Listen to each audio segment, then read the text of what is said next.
All right, so now I'd like to introduce OpenSees. OpenSees stands for the Open System for Earthquake Engineering Simulation. This is an object-oriented open source software framework that was developed at the University of California, Berkeley, a few years ago by the end of the 90s, beginning of the 2000s. And it was built as a framework that will allow a structural analysis of not only engineering structures, but also geotechnical systems subjected primarily to earthquakes. But over the years, it has expanded to allow or enable other type of hazard like fire, flooding, tsunami, and basically any kind of loading that a structural or geotechnical system can be subjected to. OpenSea is really, you can think about it just as a collection of objects that are geared toward facilitating finite element simulations of any kind of structure or system. It's really just sort of like a MATLAB toolbox or a Python package that just has all of this collection of functions that can work together towards the objective of simulating the response of a structural geotechnical system subjected to some kind of loading regime. The OpenSees has several advantages, but there are three things that I'd like to highlight. The first one is that it was the first structural engineering software that really exploited the full potential of object-oriented programming. And that's kind of evident when you look at the potential for using OpenSees for really big problems or really problems that require a lot of computational power. And the way that OpenSees is sort of developed and the framework really facilitates parallelization so that you can really take advantage of high performance computing resources, multiple cores, multiple nodes to solve either a really big structure by different pieces or a relatively normal size structure, but with many different kind of loading conditions. The second characteristic is that it's open source, right? And therefore the name.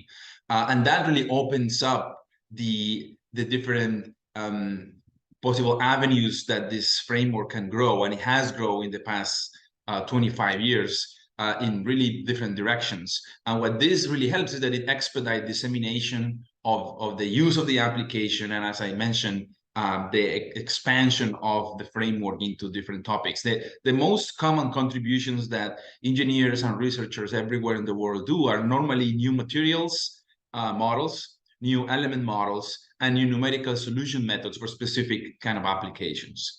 And then the third characteristic that OpenSeas has that makes it really appealing for both researchers and practitioners is that it gives the structural engineer full control of the analysis methods, to solve the system of equations of the problem at hand, right? So one can really choose at every point in time or for every type of load, what is the specific numerical solution you want to use to solve the matrix that represent the system of equation, or when you want to iterate what methods you want for convergence, what type of tolerance you want, not only what's the tolerance value that you're looking for, but also what type of you want to use energy or displacement, or you have all of that versatility, and you can do it on the fly.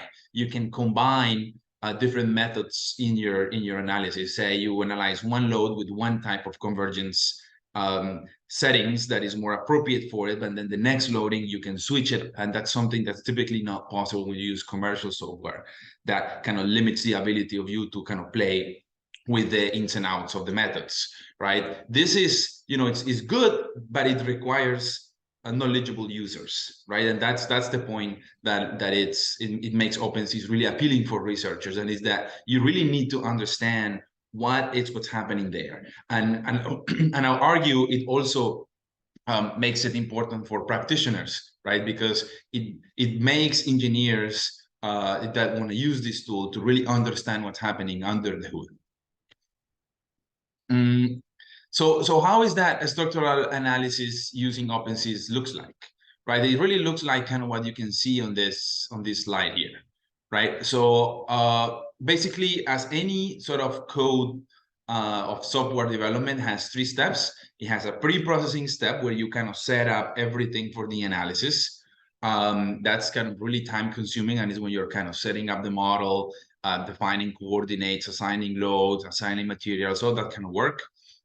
Then you have the processing step, which is pretty much hitting run and then letting the software with your pre-processing inputs solve the system of equations that represents your problem.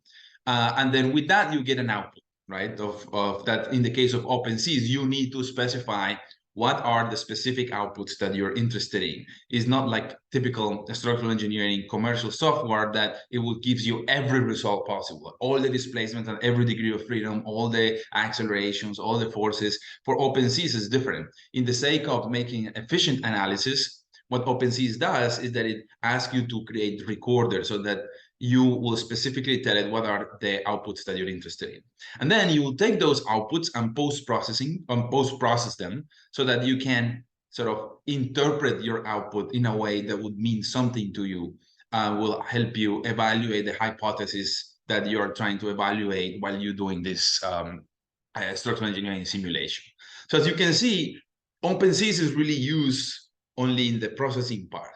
But of course, you need to do the pre-processing based on the syntax that's required for the OpenSees implementation that you want to use.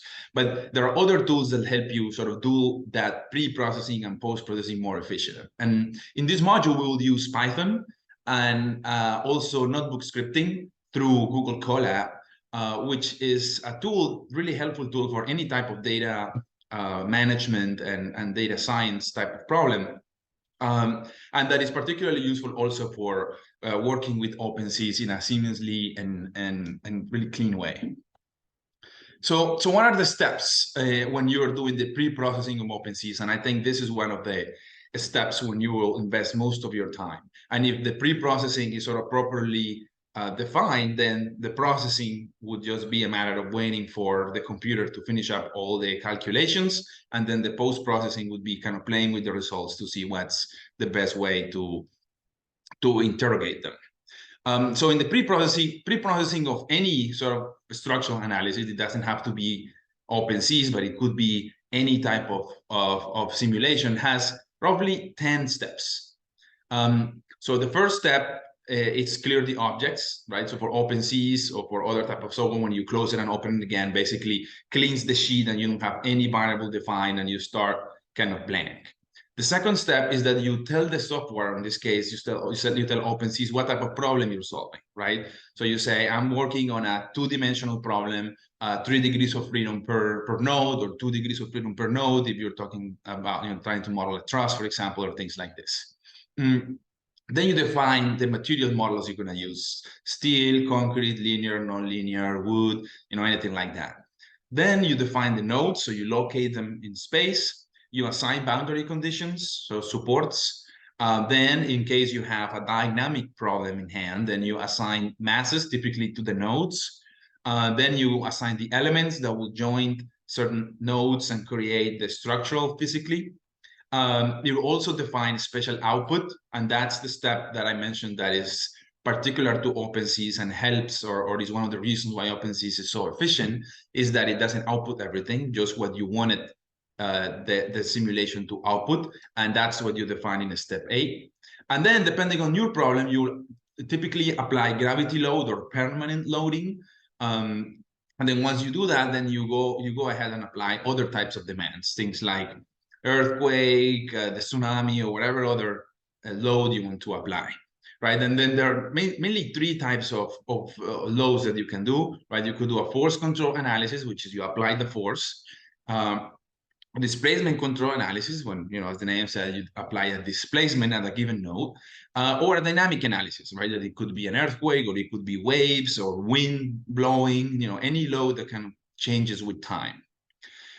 There's a couple important details here to recognize, and is that applying loads implies some sub-steps, right? There are typically first defining the load, so like what node it is, in what direction, and what's the magnitude. Then define the analysis methods you want to use, right? So like, what is the specific convergence methods that you want to use, the numerical iteration scheme, and all that. Then you call the run analysis command, and then for the permanent loading, you need to assign or tell the analysis that to hold that load or those internal forces in memory, so that any load that comes after it's kind of superimposed to that. And then reset time to 0, because OpenSees works sequentially, right? So if you apply a gravity load, and then you need to reset the time to 0, such that when you looked at the results of your dynamic analysis, you start from the start of the, you get your output from the start of the dynamic analysis and not from the start of the gravity load. It's just a slight result, so that you get outputs that are nice looking. So we will look at this kind of framework and look at how we will implement these steps in the context of the modules that we have here. This module will help us kind of hit all of those learning objectives we talked in the previous video. So we first like to compare the most common models for nonlinear simulation of structures, especially 3 models we have in mind. And the concentrated plastic hinge with nonlinear springs. Now the finite length distributed plasticity, so the one that has plastic lengths on both ends. So it uses typically a cross section, a fiber section, and then distributed plasticity models that has kind of allows for spread of plasticity along the length of the member. Then we'd also already presented OpenSees, and then we want to develop a model in OpenSees using OpenSeesPy implementation, so the Python implementation and Google Colab. The problem really focuses on a really simple structure that is really just a horizontal element, so one element only, horizontal, that has only 1 degree of freedom. It's on the right node, has only the degree of freedom of displacement, of vertical displacement, right?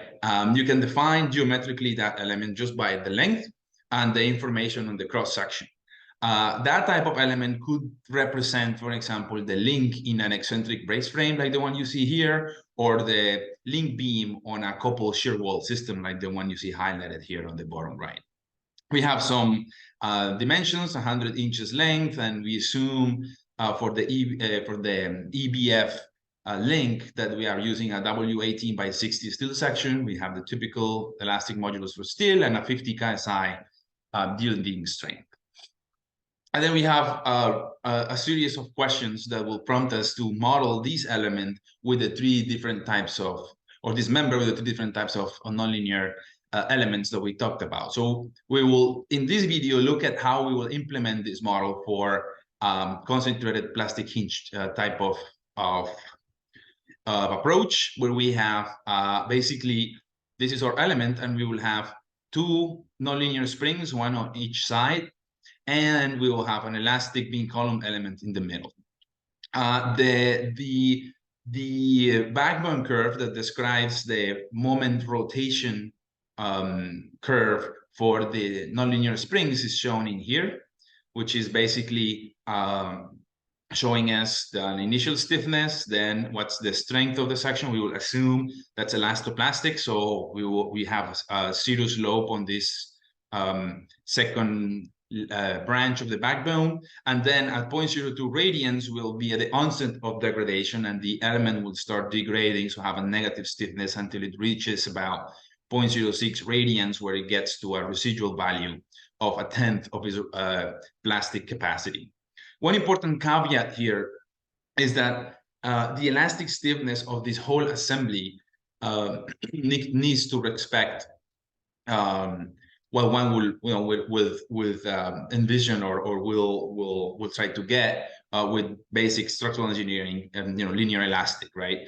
But we don't have one element only. We have 3 elements that are kind of working in series here, right? So the total displacement that you get in your degree of freedom is the summation of the deformations of both springs and the elastic element in the middle. So we need a way to sort of remove the displacements, the elastic displacements from the springs, such that all the elastic response comes from the element in the middle, and all the nonlinear response comes from the nonlinear springs on both ends. So to do that, we will artificially increase the slope of the springs. So we have the initial slope or initial stiffness of the springs would be amplified by 10. such that we have really little elastic displacement, so we can kind of discount that from our analysis. And then to compensate that very little displacement that we're still going to get on the springs, we will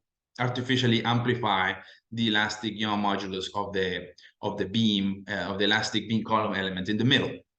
The objective, again, with this sort of two adjustment is that when you compute the stiffness of the whole assembly, you get the value that you will expect from linear elastic analysis. And that's pretty much the same step of the analysis, is do some hand calculations to kind of make sure that you're modeling correctly the stiffness of the system, the plastic capacity in both moment and shear, the yielding displacement, and kind of ascertain if the element is dominated by shear or flexure. Then in part B, we will create the model itself in OpenSees, and we'll walk through the steps for doing that. And we will modify that model to include shear deformation and P delta effects and see how that kind of may affect or result. Finally, we will plot the shear force versus vertical displacement of the member using a displacement control analysis, which basically changes our problem, right? In part B, we will be focused on a force control analysis where we apply 90% of the plastic force. So basically, we'll bring this element still within the elastic range, not exceeding the plastic shear, just to kind of see how the elastic response is and how it changes when you include P delta and when you include shear deformations. But then in C, you go past the elastic limit, and we're deciding here to do that with a displacement control analysis. All right. So to implement this, we need to follow the steps for pre-processing in OpenSees, which are these 10 steps. But since we don't have a dynamic problem here, we don't need to do null masses. We also, since we're using the Python implementation, we don't need to explicitly record it. That will kind of speed out output in text files, but we'll see how we can do it kind of on the fly on the analysis. And we don't necessarily need to apply gravity load in this case. And we will see why, because really our element doesn't have sort of gravity loads acting on it. All right. So let's open the Google Colab that show us how the OpenSees model looks like. So let's open it up here. So you find that file completed code number 1 for parts A to C. So you can, when you set up Google Colab in your computer, you can open it up. You can open a notebook, a Jupyter notebook, basically, or a notebook that you created in Google Colab in Google Drive, and it will automatically, if you have Google Chrome, open on Google Colab. So let's walk through the different steps here. This is a notebook that has extensive comments, so you can also kind of follow through and look at it more carefully later on and follow the different links and comments that you will find on this notebook. So the first step, so in concept, and this might be new for some of you, the concept of notebook scripting is very interesting because it's really kind of trying to mimic the work that you will do in your physical notebook, right? So you have cells, which are blocks in your notebook, where you can either write text, you can add images, or you can add pieces of code. And that piece of code would run in each cell. So you can run every piece of work in that cell, run it, and then the next cell will know what happened in the previous cells, and you can run it individually. So now we're gonna see how that works out. In Google Colab, you also have the advantage that you're not using your computer resources, but you're using Google's computer resources. You can see here, you have a RAM and a disk that has been assigned to you temporarily for this run. When you don't stop working on your notebook for a certain amount of time, you won't get access to those. But if you continue working on it, you still have it. And it's really enough for doing simple problems. So the first step for this analysis is to install OpenSees in that virtual machine that Google has given you, right? So we do it with these two commands. I already done it, that you saw it doing there. And then here, this is an example of a cell when it's just text, right? So you can use to make your code more readable. Then in this cell, we are importing the required Python packages. So we have already installed it, and now we're going to import it into our notebook. So we import OpenSees and import another Python package that makes easier plotting the structural models in OpenSees. And we also import matplotlib for doing graphs with Python. Then we add some inputs of the different variables of the problem, the length of the element, the material properties. So here you can see we have a Young modulus, yielding stress. B is the post-elastic stiffness. So if we look at our model here, B is basically saying that the slope of the second branch is flat, right? Is 0.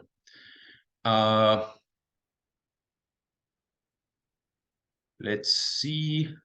Make sure we are sharing Google Colab. All right. So now we continue in Google Colab. We assign the beam section properties. So the W18 by 60.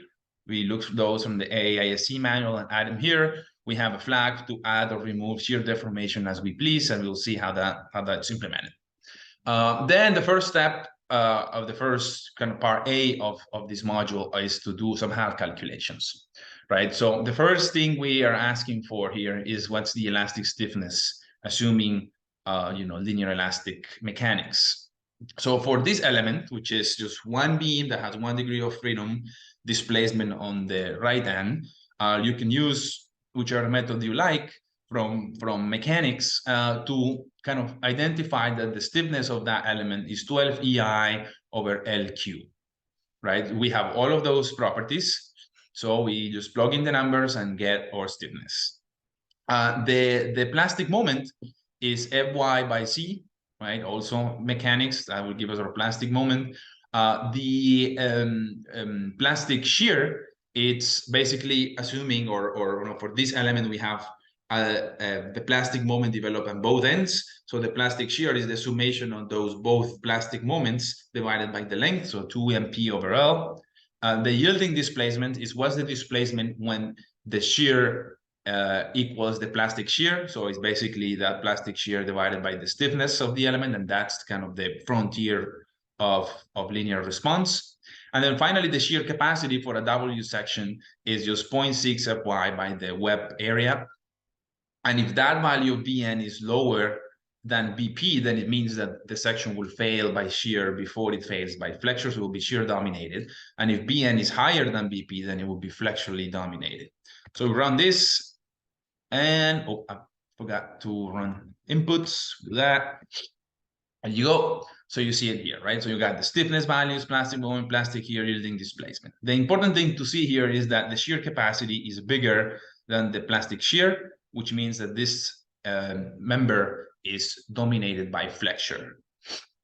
Now we're going to go into OpenSees, and we're going to create OpenSees, which basically means we are going to use the functions in the OpenSees package to run or to create the model that we're interested in, which is this beam with 1 degree of freedom. First steps, delete all the constructed models, so basically clean the sheet. So that's what wipe is for. And then we'll say what our model is like. This is a basic model with 2 dimensions, right? If we don't define the degrees of freedom, it will automatically assume 3 degrees of freedom per node, right? And perhaps this is a good point to highlight that OpenSees has some documentation online. OpenSees has 2 types of implementation. It's implemented in either Python or TCL or TCL language. You can find, and there are 2 main sources of documentation, both useful, and I encourage you to look at both of them. One is the OpenSeesPy documentation. You can just type it in Google and you'll find it right away. Is this one. So here you find,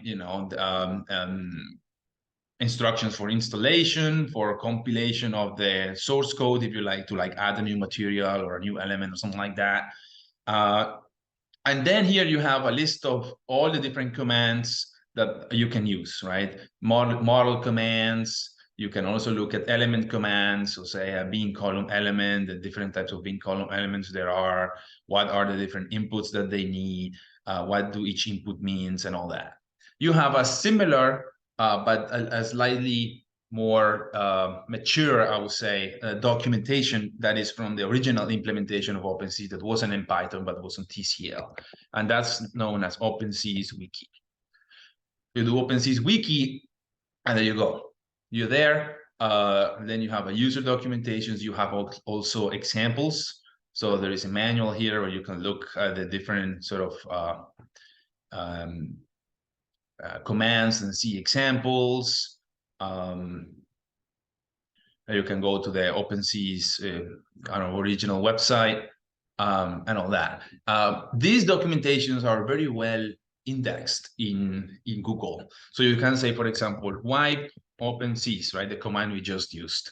And it will give you directly the link for the OpenSees wiki that describe that command, right? So we have put here some links to both where the command is in the OpenSees wiki and where that documentation for that command is on the OpenSeesPy documentation, and the same for the other ones. And you'll find this throughout this notebook.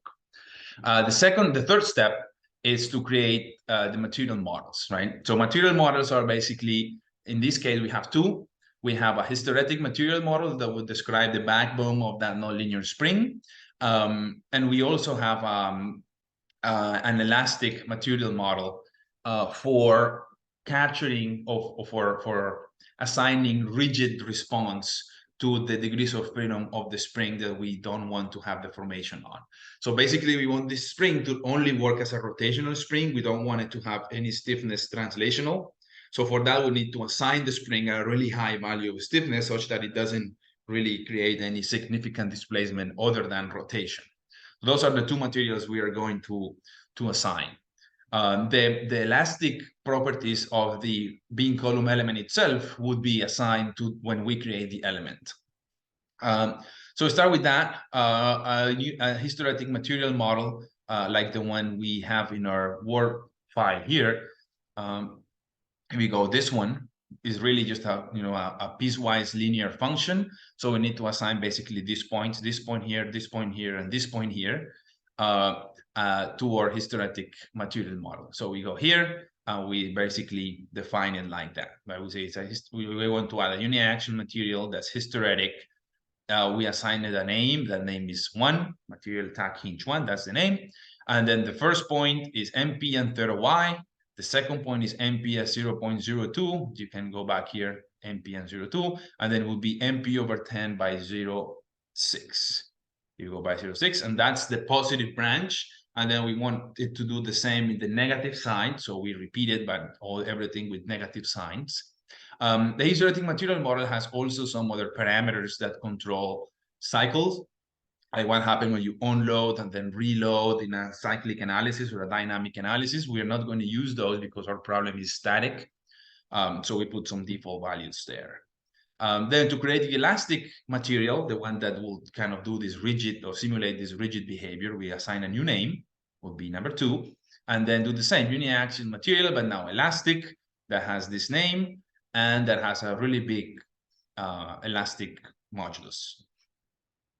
Then the fourth step is to create the nodes. So we assign first some node tags. So we name the nodes. We want node 1, 2, 3, 4, and we locate them in space. The way you do that is by using the node command, right? So you say node, we want to create node number 1, and it's located in coordinate 0, 0. Node number 2 is also in coordinate 0, 0. And then node 3 is in coordinate L in X and 0, and node 4 is in coordinate L again and 0. Notice that node 1 and 2 are in the same space, in the same location in space, the same as node 3 and 4. So if we go back here, basically what we're doing is that we're creating 2 nodes here and 2 nodes in here. And then we're going to join those 2 nodes with our nonlinear spring. So our nonlinear springs has 0 length, right? It's a 0 length element, but it has stiffness properties. Let's go back here. Then the next step is to add boundary conditions. So we take the nodes on each end, 1 and 4. We could also do it with 2 and 3, but we chose to do it with 1 and 4, and we fix the degrees of freedom that ought to be fixed, basically everything in node 1, and the horizontal and rotational degree of freedom on node number 2. We only leave free the vertical degree of freedom of node number 4. Node number 4. Then we define if we are going to use how we're going to treat p delta effects, right? So like the secondary geometric properties. So here we need to do this for every single element in every model, right? So we choose here to do p delta, right? If we don't have actual load, you will expect like this doesn't matter if we do linear or p delta or co-rotational formulation. Again, here you can find the links for documentation on how to do this, and some summary of what do this mean. Then you add the geometrical transformation, which is in this case we have assigned p delta, and we know that we name that transformation 1. This is interesting because it allows you in your model, when you have many elements, to add kind of p delta geometrical transformation to some elements, and the other elements perhaps keeps them linear. Then we create the elements, right? So to create the elements, we have 3 elements, right? We have to create both nonlinear springs, which would be zero length elements that we discussed just a second ago, and an elastic element in between. To create the zero length element, we follow the documentations and the syntax that we find here. So we can go here to OpenSees wiki and then say, all right, how do I create zero length elements? So zero length element. We go there, and here are the documentation that explains what every input is. We had kind of copied that here. This is this block of comment here that kind of describes what we are doing in our specific example. So in this case, we're going to create node 1 on the left side, and then, spring 1 on the left side and spring 2 on the right side. We will create an element that's a zero length element. We call it spring tag 1, and it's connecting node 1 with node 2. So remember, node 1 is the one that has all of the boundary conditions. Node 2 is free in the air, so we will connect them with the spring. We are going to assign to that spring 3 materials. 1 rigid material for axial extension, 1 rigid material for shear extension, and or hysteretic material for rotation, right? And here we are telling it the directions like 1, 2, and 3. And the same for spring 2, we just now say that this is spring 2 and is connecting node 3 with node 4. The order of the nodes is the one that's going to define the direction of the local axis, right? The local axes are going from left to right based on how we're creating the elements here. Now we create the elastic element, right? So the elastic element, we want to use, we have 2 options. One that considers shear deformation and one that doesn't consider shear deformation. If you want to consider shear deformation, you will need to use the elastic Timoshenko beam formulation, which is basically a finite element formulation that includes shear deformation, as I mentioned. And if you want to ignore shear deformation to kind of match your hand calculations earlier, you will use the typical elastic beam column element. Here are, again, the blocks that describe all the different inputs, and we can go and look for those here in the documentation as well. So we could go beam column elements, the basic beam column element, or if you like, the Timoshenko one. Here is the description of the Timoshenko in the documentation. Again, we have put it here for making it easier to follow up the first time. So we got here, and then here I just assign, so that will be the element number 3. And then here I just assign kind of an if statement. If we want to consider shear deformation, then we will go through here and use the Timoshenko beam formulation. That requires, of course, not only the elastic modulus that we have amplified here, but it will also require the shear modulus and the shear area, right? If you want to use the typical, say, ignoring shear deformation, when you only need flexural kind of properties, so you need only the elastic modulus, the second moment of inertia for the area. Well, but in this case, we don't have actual deformations or actual demands, so it doesn't change our answer. Then we can view our model. So let me go back and run some of this. I think I skipped through some of this. So let's run some of this, and then we can view our model. So here is the module that we loaded at the very beginning of ops bees. help us draw whatever we have created in OpenSea. So we can see we have we have nodes on the same location on both ends. That's why you have the overlapping numbers. We have the springs also there, and you have element number 3 connecting all that. Now we're going to do force control analysis. So we don't have actual load apply here. So we skip that step, or gravity load, I mean. And then we go directly to our force control analysis, right? Our problem tells us that we need to apply 90% of the plastic shear. So we do that. So we define our force, and then we follow the different steps for adding force loading in OpenSees. So the first step to do, even for static loading, is to define a time series that's linear, that has only one step. Then you have to define the load pattern, and these are like steps that are typical for any loading in OpenSees. You said that that pattern is plain, and you can read more on the documentation on this link. So let's just, for the sake of completeness, I'll show you guys how this works. So you can go here and then you can read a bit more into like what is that pattern means and what are the inputs for that command. Then you assign the loading, right, which is basically using the command load. So you're saying, I want to add a load in node 4, so the one on the right side, in direction y, right? So 0 in x, f in y, and 0 in moment, right? And that's how you apply your concentrated force. So now you have tell the model what the load is. Now you need to tell the model how you want to solve this this problem, right? So then you say, well, I'm going to use the band general system of equations solver algorithm. There are many solvers algorithm in OpenSees, and that's perhaps the beauty of it. You can look at the documentation here. So you can use from all of these, you can use band general, SPN, sparse, full general. You know, all of these are different algorithms from linear algebra that solve system of equations, and you can choose the one you prefer. You can choose how you want to deal with constraints, right? In this case, we want to use just the plain method, but there are some restrictions depending on what type of elements you use.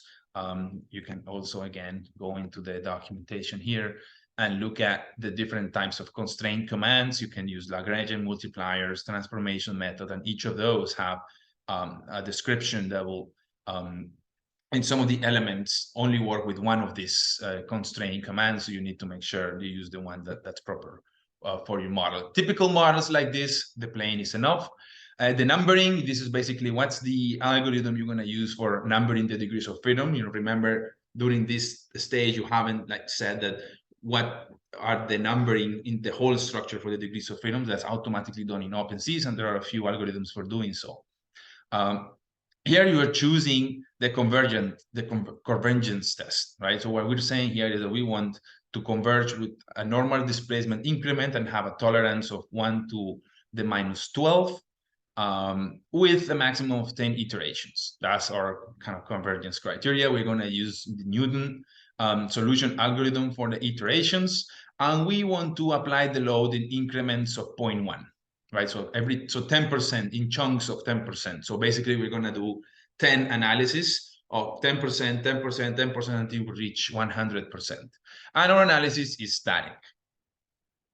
Then we'll perform the force control analysis. So we want, as I said, 10 steps, and we'll analyze those 10 steps. This will work sequentially. And then at the end of the analysis, we will tell OpenSees with this command, the element force command, that we want one output. And the output that we want is the element force on the element number 3, the only element we have, in degree of freedom 5, right? So that element has 3 degrees of freedom per side. We have 1, 2, 3, 4, 5, 6. We're asking for 5, so we're asking basically for the shear force on the right end of that element. And that will be stored in variable v. We also want the displacement, the vertical displacement on node number 4. So basically, if we look at our model again, node number 4 is the one on the right side, and we want the vertical displacement. So that will be the second degree of freedom on node number 4. That will be stored in variable d. And then we just print that output. So let's run this. Look at that. So this is our output. So our shear is, the shear we applied was 112 kips, so 90% of the plastic shear. Of course, the same value. The end displacement that we get is 0.33 inches. So if we divide those two, we get a stiffness from the OpenSees model that is basically 99% the value that we estimated manually. We can see how a shear deformation changes or result, which, as you will expect, will increase flexibility. So we can now turn this flag to true. So basically here we are saying we want to consider now shear deformation, and we can rerun the analysis. The model will look the same. And then you will have the results here. And then you see you get more displacement for the same force, and the stiffness now of your model is lower, because now you not only have the flexibility of the flexural response, but also the flexibility of the shear deformation. And that's because you're now considering shear deformation. So your hand calculation that ignores shear deformation is overestimating stiffness. Now, let's see what happened or how we do a displacement control analysis. So now the problem is different. Now we say, instead of applying a force on one side, we want to take one node and force a displacement, right? So we want to move the displacement upward until we reach 7 inches in this case. So we do that. And the way we do that is, first we define our displacement, we restate our model. So we basically delete all the loading we have done and all the runs we've done before. We keep the model as we keep, so we keep the nodes, we keep the elements, we keep the materials, but we don't keep any analysis results. So that's what we do with wipe analysis, and we reset the model so that it kind of starts fresh again. Then we have some things we need to define. So the control node, the node we want to grab and move is node number 4, and we want to move it in direction 2, so vertically. So that's what we're doing here and here. We want to, want to apply that displacement in 1,000 steps. So really with really small increments until we reach our 7 inches. And then of course that the increment we're gonna do is that 7 inches divided by the 1,000 steps we just specify. Then how we go back to the same steps we did with force. So defining the analysis specification, the same one that we did for force, same algorithm we did for force. But now we need to specify an integrator. So basically we need to say, okay, this is not a load problem, a load control problem, this is a displacement control problem. So that we do by using the function integrator, where we say, okay, this is a displacement control problem. So this is, instead of using the command load that we used before, we use integrator, specify displacement control on this node, this degree of freedom, using this increment. And this problem is a static problem. So we run that. And then what we are going to do is to consecutively run these displacement increments until we reach 7 inches. So we do that using a for loop, right? So then we come here and then we say, all right, we want to do a for loop that will run this displacement increment 1,000 times, right? So we pre-locate some variable names, and then we run a for loop 1,000 times. Those are the number of steps we defined earlier, and we run it one at a time. And for every step, we are collecting 3 outputs. We are collecting the shear force in the element, the axial force in the element, and the vertical displacement on node number 4. Those are the 3 outputs we are recording here.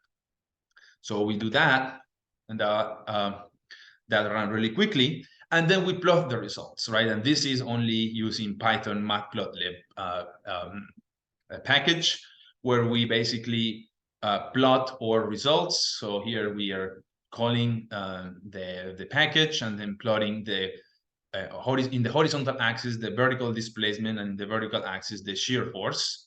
And then we kind of use some commands here for formatting, and this is the result you got. So basically here you have now the shear force and lateral displacement of the element, right? This is different to the input you gave to the hinge, right? The hinge is in moment rotation, right? Here you get the response of the entire element in shear displacement, right? Of the element responding, right? And the displacement at the onset of degradation here, so the displacement here is 2.46 inches. That's what you get. In this case, we are assuming shear deformation and or moment rotation nonlinear response. And then here I just have the output of what's the maximum axial force, which for this case, where we have a concentrated plastic hinge model that decouples axial and flexural response, we have zero axial forces as we would expect. Now the idea is for you to continue solving this module, now going into what happens if you simulate the response of the same element, but now using a fiber section long plasticity model. So now instead of having those backbone curves that come from calibrated test data, you create the section itself and you model the W section and you assign different fibers that will describe the response of different pieces of the cross section, and that will capture the interaction of axial force and flexure. And then you move on and say, well, what happens if I also release the assumption of finite length plasticity, and I allow for spread of plasticity with both displacement-based element on force-based element, and that's what we will do, or what you guys will do at the end of this module.